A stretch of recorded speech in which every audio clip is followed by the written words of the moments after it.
Friday's episode of Days of Our Lives opens with Xander and Sarah excitedly preparing for a much-needed romantic vacation, a break they both desperately need after weeks of emotional stress and turmoil.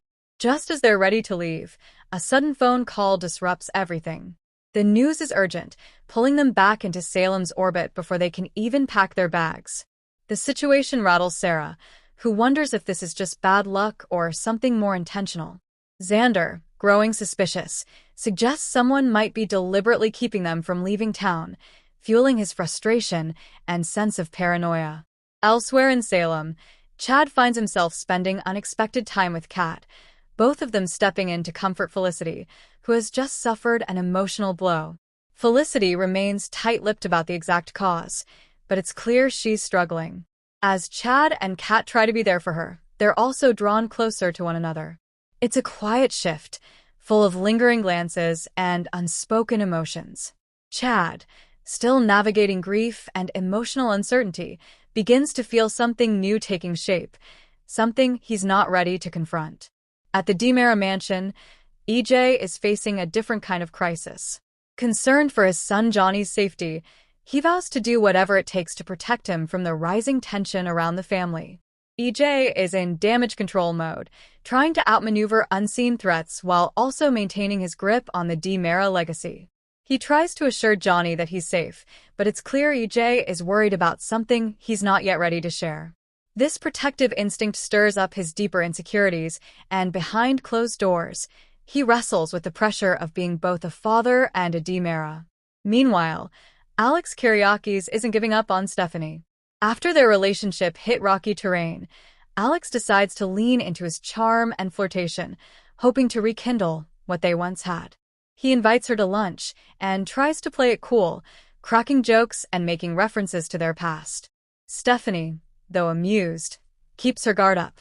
She's cautious, remembering the issues that broke them apart. But there's tension, unresolved feelings, and it's clear this isn't over. In a more emotionally charged subplot, Javi finally opens up to Leo about his past. In a moment of vulnerability, Javi talks about mistakes he's made and things he wishes he could undo. Leo, usually more guarded and defensive, listens with surprising compassion.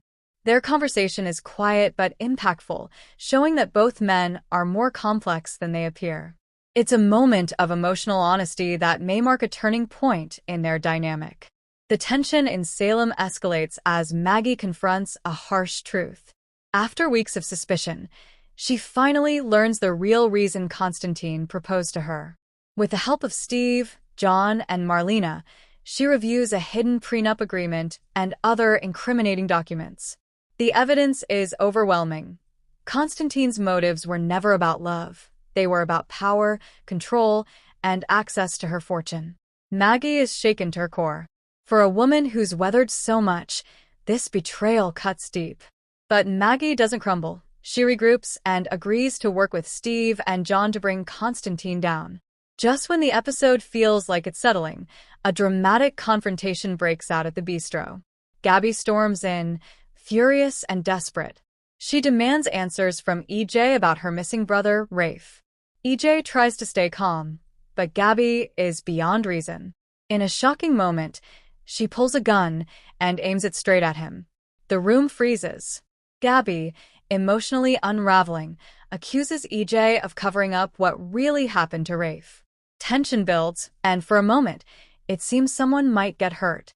EJ manages to de-escalate the situation, barely, but the moment leaves everyone shaken and raises more questions about what happened to Rafe. Finally, Xander, already on edge from his canceled plans, confronts Stefan. He's convinced that Stefan framed him for the shooting of Harris Michaels. The argument is explosive. Stefan denies everything, but his tone suggests he's hiding something. Xander, fuming, threatens to uncover the truth by any means necessary. The encounter leaves both men rattled, and the audience questioning who's really pulling the strings behind the scenes. Would you like the script in dialogue format next? It began like any other day in Salem, with Sarah Horton buried in charts, medical rounds, and the never-ending pace of hospital life. She had no idea that her world was about to be turned completely upside down. Not by a medical emergency, not by a scandal, but by the one man she has loved, lost, and dared to love again. Xander Cook. For months, Xander had been quietly watching Sarah juggle her demanding schedule, the politics of hospital management, and the emotional weight of being one of the most respected doctors in Salem. He saw her commitment, her frustration with hospital bureaucracy, and her longing to make bigger changes, to really lead. And though he's known more for breaking rules than building futures, Xander made a decision that shocked even himself. Without telling a soul, not even Sarah, he began orchestrating the most outrageous, over-the-top gesture Salem has seen in years. Leveraging every business connection he had and pulling off what many thought was an impossible deal, Xander made a discreet and complete acquisition of Salem Hospital. It wasn't just about ownership. It was about giving Sarah something no one else could, the power to lead on her terms. Sarah was blindsided. She arrived at work expecting another ordinary shift, only to be summoned to the hospital boardroom. Waiting there, in a tailored suit and flashing that trademark smirk, was Xander. She thought it was some kind of prank at first, until she saw the legal documents laid out before her. With a twinkle in his eye and emotion in his voice, he told her, the hospital was hers. Not just to work in, not just to advise, hers to lead. Effective immediately, she was the new director of Salem Hospital. The moment was surreal. Sarah's eyes welled up with tears, not from shock, but from the overwhelming sense of validation and love. For all his past mistakes, Xander had seen her. He saw her worth, her struggles, her potential. This wasn't about control. It was about giving her the freedom and authority to make real change. The hospital had been hers in spirit for years, but now it was official. News of the move spread like wildfire. Some in town were thrilled, seeing it as a powerful step forward for Sarah and perhaps proof that Xander was finally stepping into a redemptive path. Others were more skeptical, whispering about whether a man like Xander should have any hand in the city's top medical institution. Hospital staff, stunned by the sudden leadership shakeup, scrambled to adjust. Longtime administrators bristled at the power shift, while younger doctors looked to Sarah as a symbol of hope for meaningful reform. Sarah didn't let the noise distract her. With grace and determination, she stepped into her new role, quickly asserting herself as a leader not just in title, but in action. Her first moves included improving patient care standards, reorganizing outdated departments, and pushing for more community outreach, moves that instantly made waves. And through it all, Xander stood by her side. Not as a puppet master or a shadowy investor, but as a husband who had finally found a way to express his love that truly mattered. In giving Sarah the hospital, he hadn't just handed her power, he'd handed her the trust and belief she had always deserved. In true Salem fashion, not everyone will accept the change peacefully. Challenges lie ahead, professional rivalries, political maneuvering, and inevitable personal conflicts. But one thing is crystal clear. With Sarah at the helm and Xander backing her in a way no one expected, Salem Hospital is about to enter a new era. And no one is ready for what comes next. For longtime Days of Our Lives fans, the name Peter Reckell is synonymous with one thing: Beau Brady.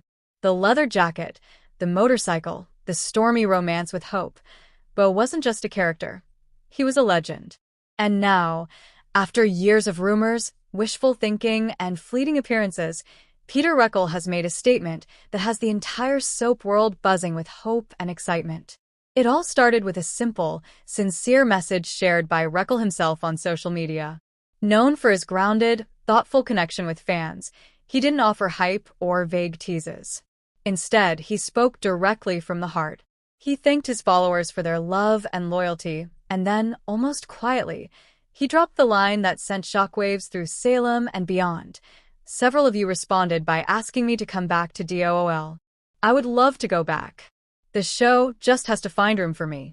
It was raw, honest, and it said more than any flashy announcement could. Reckell isn't just open to returning, he wants to. He made it clear that the door is open on his side. Now it's up to the show to open theirs. For many fans, this was the validation they'd been waiting years for. Beau Brady's absence has always felt more like a pause than a farewell. Though the show has paid tribute to his legacy and even dabbled in supernatural returns, none of it has truly filled the void. And Peter Reckell knows that. That's what makes his words resonate. He's not pushing for a cameo or a nostalgic nod. He's expressing a real desire to step back into Beau's boots, to give fans the closure or continuation they've been craving. This revelation comes at a critical time for Days of Our Lives. The show is inching closer to its 60th anniversary, and longtime viewers are yearning for something special, something rooted in the history that made them fall in love with Salem in the first place.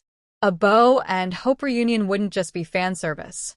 It would be a seismic moment of reconnection, a reminder of the passion and storytelling that defined an entire era of daytime drama.